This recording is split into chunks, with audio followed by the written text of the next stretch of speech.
नमस्कार फ्रेंड, एक बार आप सभी का स्वागत है। फ्रेंड्स, पिछले कुछ दिनों से आपने देखा होगा व्हाट्सएप पे या सोशल मीडिया पे कि मर्जर ऑफ 6352 पॉइंट्स 6352 पॉइंट के मर्जर के बारे में बात चल रही है। यूबीओ या आईबीए इस तरह का प्रचार क्यों कर रही है?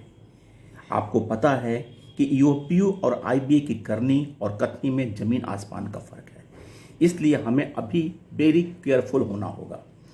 6352 पॉइंट मर्जर पर डीए में समानता के नाम पर ये लोग सरकार और न्यायालय को भी गुमराह कर सकते हैं। इसके आधार पर गलत तरीके से 100% डीए न्यूट्रलाइजेशन तथा पेंशन अपडेशन का चैप्टर बंद कर सकते हैं। रिटायरी को मिलेगा कुछ नहीं, बस हाथ मलते रह जाएंगे। डीए 6352 पॉइंट्स डीए मर्जर से कितना बड़ा नुकसान है? हम सबसे पहले बीपीएस में कितना डीए मर्ज हुआ, 6352 का अंतर परसेंट को निकालने पर नई पेंशन आएगी। यहाँ ये मान कर चलते हैं कि रिटायरीज के 6 बीपीएस में बेसिक पेंशन अगर 4250 है और इसका हम आपको डिटेल डीए मर्जर के बारे में 6352 पॉइंट करते हैं तो क्या कैलकुलेशन आता है।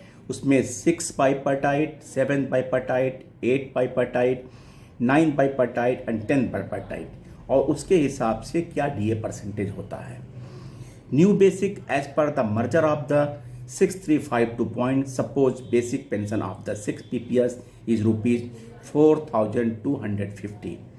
उस अकॉर्डिंगली 6 बाइपर्टाइट के हिसाब से 23,603, 7 बाइपर्टाइट के हिसाब से 27,062, 8 बाइपर्टाइट के हिसाब से 29,760, 9 बाइपर्टाइट के हिसाब से 36,517 और 10th बाइपर्टाइट के हिसाब से 38,052। इसका कैलकुलेशन मैं क्लिपिंग्स में दे रहा हूँ। Difference in pension if merger of 6352 points and present pension सितंबर 22 क्या होगा? 6 बाइपर्टाइट के हिसाब से डिफरेंस 860 रुपीज़, 7 बाइपर्टाइट के हिसाब से डिफरेंस 980 रुपीज़, 8th बाइपर्टाइट के हिसाब से डिफरेंस 1000 रुपीज़ और 9th बाइपर्टाइट के हिसाब से 1020 रुपीज़ और 10th बाइपर्टाइट के हिसाब से 470 rupees. Difference at a glance, यानी कि आपने देखा कि अगर 6352 पॉइंट मर्जर होता है तो कुल पेंशन में लगभग 1000 की बढ़ोतरी होगी। अब आपको पता चल रहा है कि किस प्रकार के ये साजिश के तहत हम रिटायरीज को फंसाने की चाल चल रहे हैं। आईबीए, यूबीओ तथा सरकार कह सके कि 27 वर्षों से चली आ रही रिटायरीज की मांगों को पूरा कर दिया गया। अगर ऐसा होता है तो हम रिटायरीज के साथ सबसे बड़ा धोखा होगा। इसलिए हम बार बार कहते हैं कि अति सावधान रहने की जरूरत है।